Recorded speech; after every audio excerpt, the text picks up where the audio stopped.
हुई है प्रायिकता यानी प्रोबेबिलिटी। ठीक है, प्रोबेबिलिटी यानी प्रायिकता कितनी होती है।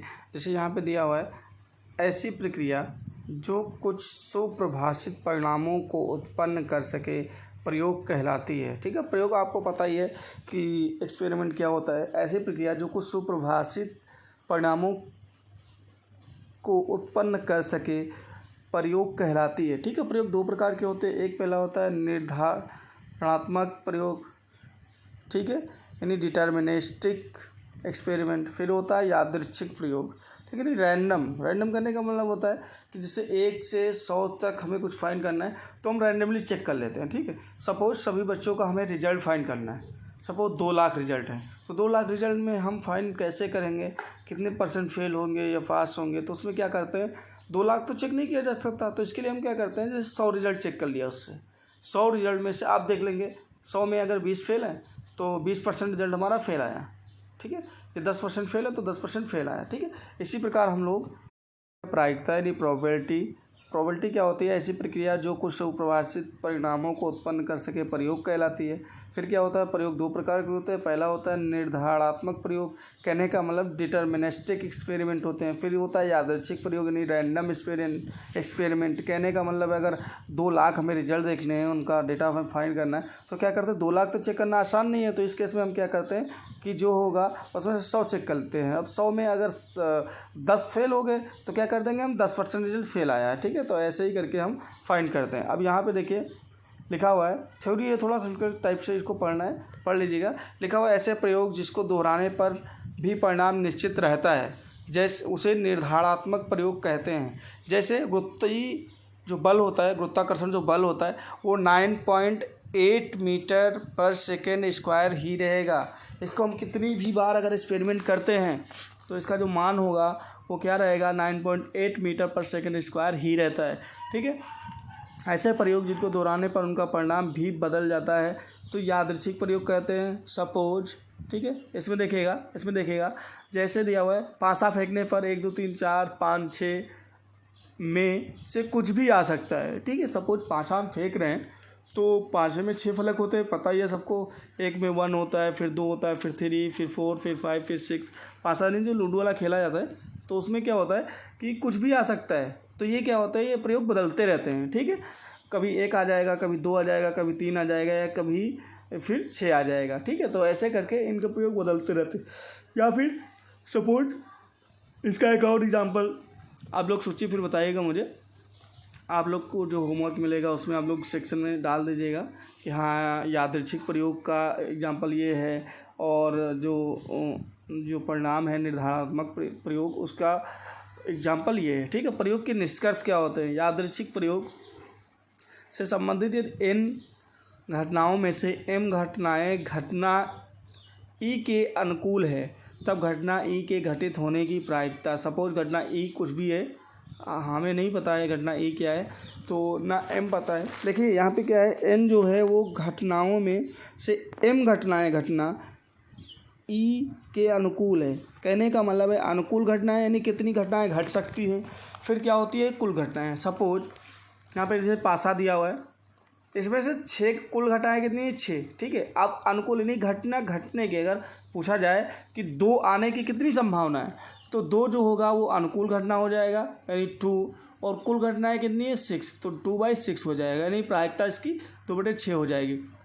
तो ध्यान दीजिए यहाँ पे जो P है प्रायिकता इक्वल टू हो जाएगा m/n, जहाँ पर m क्या है, अनुकूल घटनाएं है यानी घटित होने की कितनी घटनाएं हैं, फिर कुल घटनाएं मतलब टोटल घटनाएं। ठीक है, तो ध्यान दीजिएगा, इससे याद करिएगा आप लोग, P = m/n यानी अनुकूल घटनाएं बटे कुल घटनाएं। ठीक है, नहीं टोटल घटनाएं क्या है। ठीक है, अब देखिए एग्जाम्पल दिया हुआ है, बहुत अच्छे से समझ में आ जाएगा आप लोगों को।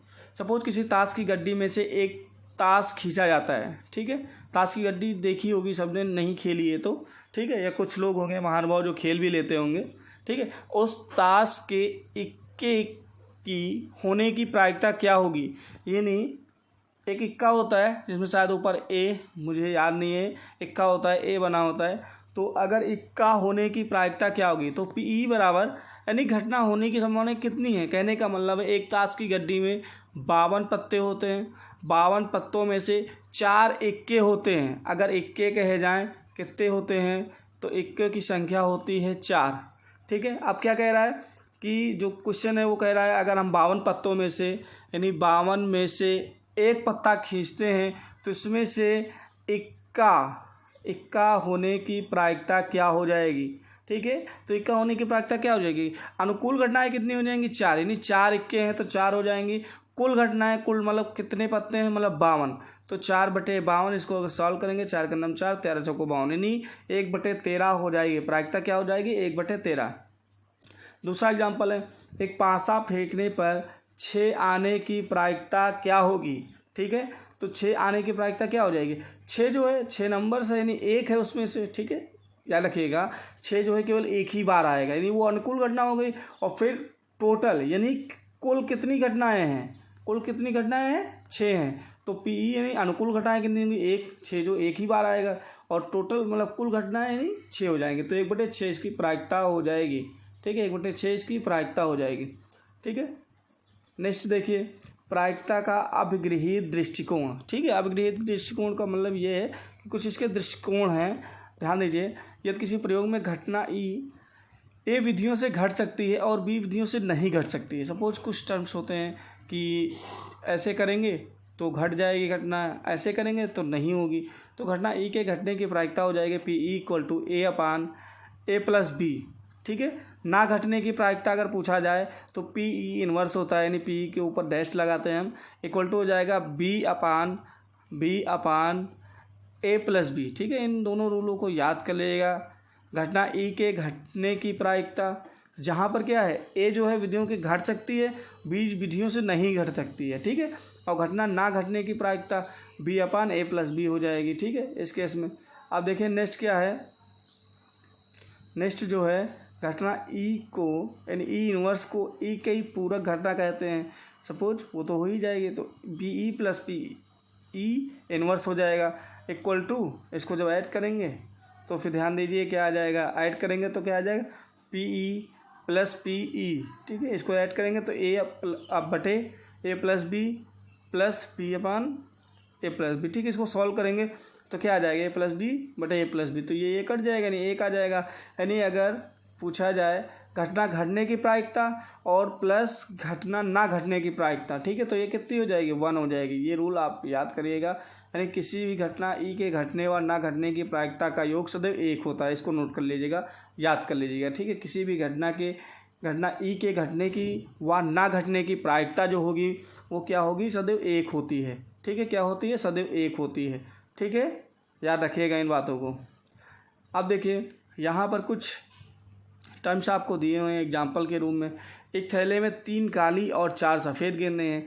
एक काली गेंद निकालने की प्रायिकता ज्ञात कीजिए। ठीक है, तो कुल गेंदों की संख्या कितनी है, 7 हो गई।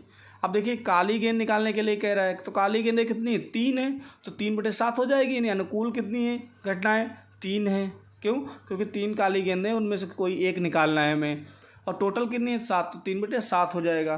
ठीक है, 7 सीधा सा आंसर है आपका 3/7, क्योंकि 3 काली गेंदें, अगर यहाँ पे होता सफ़ेद गेंदें, ठीक है, तो सफ़ेद गेंदें कितनी 4, तो 4/7 हो जाता। अब देखिए क्या लिखा हुआ है, एक कक्षा में 12 विद्यार्थी हैं जिनमें से 5 लड़कियां और शेष लड़कियां हैं। यदि उस कक्षा में एक विद्यार्थी चुनना है तो लड़की के चुने जाने की प्रायिकता ज्ञात कीजिए। ठीक है, तो लड़की के चुने जाने की प्रायिकता, अब देखिए कक्षा में कुल विद्यार्थी कितने हैं, 12 हैं, लड़के कितने हैं 5, यानी लड़कियां कितनी हुई 7। ठीक है, अब लड़के चुने जाने की प्रायिकता क्या होगी, लड़के चुने जाने की प्रायिकता, यानी कहने का मतलब है लड़के अगर चुने जा रहे हैं तो उसकी प्रायिकता क्या हो जाएगी। ठीक है, कुल जो है लड़की, देखिए क्या पूछ रहा है, लड़की चुने जाने की प्रायिकता। ठीक है, तो लड़कियां कितनी हैं 7, लड़कियां कितनी हमने निकाली 7, और टोटल कुल यानी लड़कियां निकालने की प्रायिकता अनुकूल हो गई, और टोटल कुल क्या हो गया, कुल जो घटनाएं हैं तो कितनी हैं 7 5 12, यानी 12 हैं, तो 7/12 हो जाएगी। ठीक है, यानी 7/12 जो है वो इसकी यानी लड़की के चुने जाने की प्रायिकता हो जाएगी। ठीक है, लड़की के चुने जाने की प्रायिकता हो जाएगी। अब देखिए अभ्यास प्रश्न आपके सामने हैं, इनको आप लोगों को हल करके दिखाना है कल। ठीक है, कल जो है इसको आप लोग या आज ही हो जाए तो इसको अटैचमेंट के साथ भेज दीजिएगा इसको ग्रुप पे। ठीक है, थैंक यू क्लास। ध्यान से देखिएगा। इसमें से 6 क्वेश्चन हैं, 6 बहुत ही आराम से लग जाएंगे। ध्यान से देखिएगा बस एक बार ना, नहीं समझ में आता देन हम बताएंगे। ठीक है, थैंक यू क्लास।